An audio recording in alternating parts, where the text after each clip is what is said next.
سطح پر ہمیں بحران در بحران نظر آ رہے ہیں، ان کا حل کیا ہے؟ دیکھیں یہ پاکستان سے مثال شروع کرنا ہے، انڈیا کو دیکھ لیں آپ، دنیا کی سب سے بڑی جمہوریت۔ اچھا اب ایک بات میں نے جو ایک دو روز پہلے کہی تھی، کل غالباً میں نے بات کہی تھی کہ یہ مجھے جو فیک نیوز لگ رہی ہے کہ یہ جو، اور گلوبل ٹائمز نے کہا بھی کہ یہ فیک نیوز ہے۔ اچھا ایل اے سی پہ جو کشیدگی سکم کے اندر، اب گلوان سے سکم جو ہے وہ 750 میل ہے، تو اب بہت بڑی سرحد ہے جو چین اور ان کے درمیان ہے۔ فارن پالیسی کا آج ایک آرٹیکل آیا اور میں اس آرٹیکل کو پڑھ کے ذرا میں چونکا، میں نے کہا یہ تو اس نے کچھ ملتی جلتی سی بات کی ہے۔ میں جو کل بات کر رہا تھا، فارن پالیسی نے اس کو لکھا ہے کہ India can't say it wants U S help against China. Bharat کہہ ہی نہیں سکتا امریکہ سے کہ اس کو چین کے خلاف مدد چاہیے۔ میں نے کل بات کی تھی، کل میں نے بات کی تھی کہ انڈیا یہ کوشش کر رہا ہے کہ جو تائیوان کا پھڈا ہے، وہ تائیوان کے پھڈے میں کسی طرح سے امریکہ، اچھا امریکہ کیوں کودے گا؟ یہ جو امریکن انڈو پیسیفک پالیسی آئی ہے، جس کو جو کچھ عرصے پہلے ہم نے ڈسکس بھی کیا تھا، اگر وہ دوبارہ اس کی سلائیڈ لوگوں کو ریفریش کریں، دیکھیں وہ بڑی کلیئرٹی کے ساتھ ہے۔ وہ جو پالیسی آؤٹ ہوئی انڈو پیسیفک پالیسی امریکہ کی، اس میں امریکہ نے کہا کہ اس خطے میں انڈیا کو یہ کردار دیا گیا ہے کہ وہ چائنا کو کنٹین کرے، ٹھیک ہے، اور اسی لیے ہم نے انڈو پیسیفک نام رکھا ہے۔ کیا یہ بات انڈیا کے لیے اچھی ہے یا بری ہے؟ یہ انڈیا کے لیے بری ہے۔ یہ میں، اور اس کی جو پالیسی آئی تو بہت سے لوگوں نے وہاں پہ جو ہے وہ جشن منا کے کہ یہ نہیں، یہ غلط ہوا، اس کو سامنے نہیں آنا چاہیے تھا۔ یہ کچھ پالیسیز جو ہیں وہ خاموش رہتی ہیں، تو پھر آپ کو یہ رول ملتا ہے، کردار ملتا ہے کہ آپ دنیا بھر میں گھومتے پھریں۔ جب آپ کی وہ پالیسی سامنے آ گئی جس میں امریکنز یہ کہہ رہے ہیں کہ جی انڈیا کو ہم نے یہ رول دیا ہے کہ وہ، دیکھیں آسٹریلیا کے ساتھ ایک پرانا معاہدہ ہے امریکہ کا، جاپان کے ساتھ ورلڈ وار 2 سے، اب آپ کو یہ رول دیا گیا ہے کہ آپ نے چائنا کو کنٹین کرنا ہے۔ مجھے بتائیں یہ انڈیا کی فیور میں؟ انڈیا کے ساتھ جو ملک بات کرے گا اس وقت، میں نے پہلے بات کی، میں دوبارہ کہہ رہا ہوں، کوئی عرب ملک بات کرے گا؟ یہ مودی نے پھنسایا ہے، یہ انڈیا کی پوری، ہمیشہ مودی کو میں الگ کرتا ہوں انڈیا کے ساتھ۔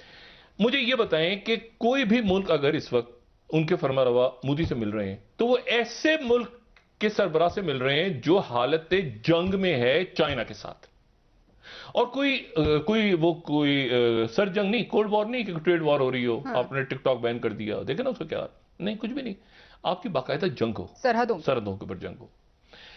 تو کیا آپ اس وقت آپ مجھے یہ دیکھیں کہ جتنے ملک ہیں عرب ممالک ہیں مثال کے طور پہ، وہ آپ کو بہت سارے عرب ممالک آپ کو امریکہ کی طرف جاتے نظر آئیں گے، لیکن یہ بات میں پہلے بھی کہہ چکا ہوں کہ وہ چائنا کے ساتھ، چائنا کے ٹریڈ پارٹنرز ہیں۔ یہی رول پاکستان کا بھی ہے۔ پاکستان نے، اور اسی رول کو ہم نے آگے لے کے چلنا ہے کہ ہم چائنا کے ساتھ بھی ہیں، چائنا ہمارا ایک مضبوط پارٹنر ہے، لیکن چائنا ہمیں یہ نہیں کہہ رہا کہ اپنے ملک میں کس طرح کا سیٹ اپ لے کر آؤ اور کیسا لے کر آؤ۔ وہ اس کو وہ تو عرب ممالک میں بھی ہے، تو جمہوری ممالک میں بھی ہے، تو جہاں بادشاہتے ہیں وہاں پر بھی ہے، تو اسرائیل میں بھی ہے، ہر جگہ پہ چائنا ان کے معاشی طور پہ آگے گئے ہیں۔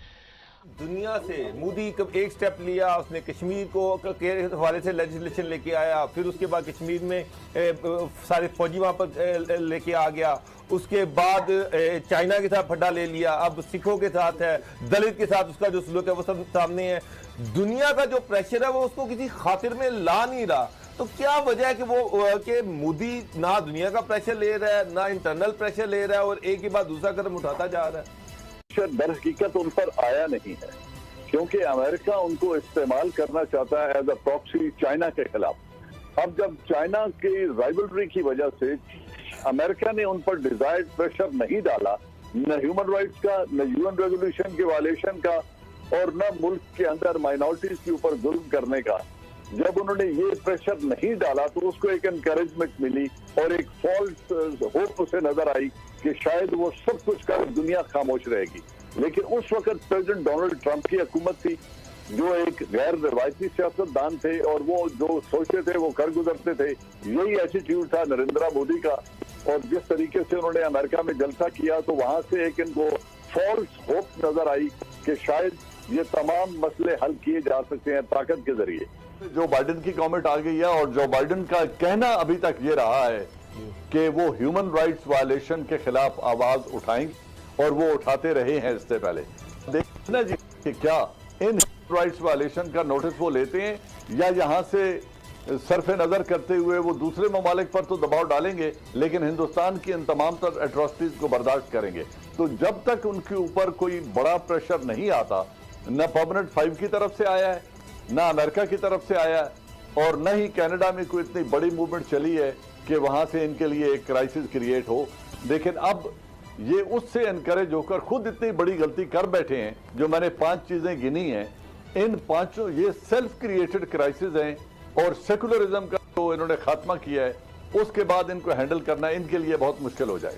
جنرل صاحب ایک اور چیز جو ہے، یہ مودی یہ بھی کہا جاتا ہے کہ وہ ڈیلیبریٹلی یہ سارے سٹیپس لے رہا ہے، چاہے وہ سکھوں کے خلاف ہے، چاہے وہ دلت کے خلاف ہے، چاہے وہ مسلمانوں کے خلاف ہے، کیونکہ وہ جو ہندوتوا کی وہ جو کیمپین چل رہی ہے اور جس طرح سے اس کو ہندو انتہا پسندوں کی سپورٹ مل رہی ہے، اور جس طرح سے وہ الیکشنز میں پیچھے کلین سویپ کیا ہے، تو وہ اس ووٹ بینک کو ٹارگٹ کر رہا ہے. اس ووٹ بینک کو کنٹینیو کرنے کے لیے وہ جان بوجھ کر مائنورٹیز کو ٹارگٹ کر رہا ہے. تو اس کو لگ رہا ہے جیسے اس کی پرواہ ہی نہیں ہے.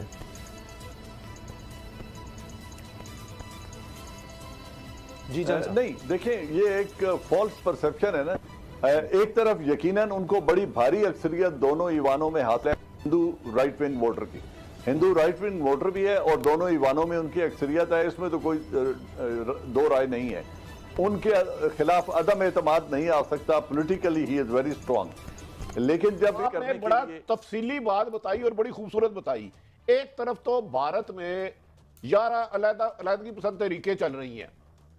اس وقت دلی میں کسان کا اپنا ہو چکا ہے، مقبوضہ کشمیر میں ان کی فوج انگیج ہے. اس کے باوجود ہر روز وہ پاکستان کی LOC پر فائرنگ کر رہے ہیں. ہمارے جوان، ہمارے عام لوگ شہید. سر فوج کے لیے یہ بہتر موقع نہیں ہے کہ ان کو جواب دیں، جبکہ مودی کے اندر ہی اتنے اختلافات ہو چکے ہیں کہ وہ شاید جنگ کے قابل بھی نہیں ہے.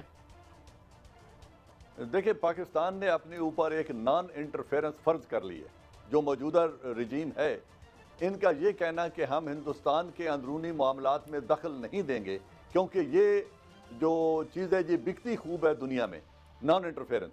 کشمیر کا ایشو جو ہے وہ دونوں ملکوں کے درمیان ایک حل طلب معاملہ تھا. جب اس کو ہڑپ کیا ہندوستان نے تو ہم اس سے پیچھے ہٹ گئے اور ہم نے صرف ڈپلومیٹک اور پولیٹیکل احتجاج تک اپنے آپ کو محدود کر دیا. اور وہ کشمیری جن کے اوپر ظلم ہو رہا ہے، جو 80,000 لاشیں اٹھا چکے ہیں، ان کو ہم نے میری ذاتی سمجھ کے مطابق جو پولیٹیکل سپورٹ دینی تھی وہ بھی نہیں دی. اور وہ پولیٹیکل سپورٹ میں پہلے بھی شاید آپ کے پروگرام میں ایک دفعہ کہہ چکا ہوں کہ سملہ ایگارڈ اینڈ لاہور ڈکلیریشن کو ہی اٹھا کے باہر پھینکتے through an act of parliament. جتنا آج بھارت کمزور لگ رہا ہے، بے بس لگ رہا ہے، کیا یہ موقع نہیں ہے کہ LOC پہ ہماری بار بار وائلیشن ہو رہی ہے؟ ان کے دہشت گرد آ کے پاکستان میں دہشت گردی کر رہے ہیں، ہمارے جوانوں کو شہید کر رہے ہیں. تو پاکستان کی فوج کوئی بھرپور جواب دینے کی پوزیشن میں ہے؟ آپ سمجھتے ہیں یا دینا چاہیے؟ دیکھیں صلاحیت اور کیپیبلٹی میں تو مجھے کوئی شک نہیں. ہمارے میں صلاحیت بھی ہے، کیپیبلٹی بھی ہے، جواب دے بھی سکتے ہیں، اس میں تو کوئی دو رائے نہیں ہے. اب دیکھنا یہ ہے کہ کیا ہم چاہتے ہیں کہ ہندوستان کو 3-4 ماہ اور دیں اور وہ اپنے اس بھمر میں مکمل طور پر پھنس کر خود کوئی غلطی کر جائے؟ کیونکہ جب کشمیر اور یہ جس کو انہوں نے خود خالستانی موومنٹ بنا دیا ہے، جب یہ بلینڈ ہو جائے گی، یا وہ ایک کے آگے گھٹنے ٹیکیں تو دوسرے آگے کی بھی ٹیکنے پڑیں گے. اور اگر ان پر طاقت کا استعمال کیا اور پنجابی اٹھ کھڑا ہوا، ادھر سے کشمیری اٹھ کھڑا ہوا، تو مجبوراً ہندوستان نے یہ الزام لگانا ہے پاکستان پر. اور ہو سکتا ہے وہ کوئی مس ایڈوینچر یا مس کیلکولیشن کر جائے جس کا سہارا وہ جس کو سہار نہیں سکے گا. کیونکہ نہ وہ پنجاب کے بارڈر میں محفوظ ہوگا، نہ کشمیر کے بارڈر پر ان کا فوجی محفوظ ہوگا. دونوں کے پچھواڑے میں آگ لگی ہوئی ہوگی اور سامنے سے پاکستان کی فوج ہوگی. تو اگر ہم تھوڑا انتظار کر لیں اور یہ دیکھیں جو 11 موومنٹس ہیں، آسام، تامل ناڈو اور نارتھ ایسٹ والی جو اسٹیٹس ہیں 5، جنرل صاحب میں گزارش یہ کرنا چاہ رہا ہوں کہ اگر آپ دیکھیں جس طرح آپ نے کہا ہے کہ یہ پاکستان انڈیا چاہے گا کہ یہ ایشو پاکستان سے ریلیٹ کر دے تاکہ گھر کی لڑائی وہ ایسے لگے پاکستان کر رہا ہے. میرا جو آپ سے سوال ہے، اس وقت 20 سے زیادہ لوگ جو ہیں انڈین امریکن جو ہے وہ امریکن نئی جو حکومت بنی ہے اس کا حصہ بنے ہیں. جو بائیڈن نے 20 لوگوں لے کے ہیں. تو پاکستان کی اس حالات میں انٹرنیشنل جو سچویشن ہے، ہماری کیا خارجہ پالیسی ہونی چاہیے؟ ہمیں کیا کس طرح اپنے آپ کو پروٹیکٹ کرنا چاہیے؟ جو مائنڈ سیٹ آپ نے انڈیا کا بتایا، ہمارا ہوم ورک ہے اس پہ کوئی آپ کے خیال میں؟ دیکھیں یقیناً ایک تو ہوم ورک ہے، دوسرا میں تاریخ کے اسٹوڈنٹ کی حیثیت سے صرف ایک بات کہنا چاہتا ہوں، ہو سکتا ہے آپ اس سے اتفاق نہ کریں. یہ جو ہمارے خطے کے لوگ ہیں نا، یہ اپنے جو آقا ہوتا ہے اس کی غلامی پہ فخر محسوس کرتے ہیں. یہ جو انڈین امریکن انڈیا میں موجود، امریکہ میں موجود ہیں اور ان کی ریاست کے مختلف عہدوں پر لگائے جا رہے ہیں، یہ پالیسی نہیں بنا سکیں گے جو CIA اینڈ پینٹاگون اور ڈیموکریٹس کی پالیسی کو ہائی جیک کر کے پرو انڈیا بنا دیں.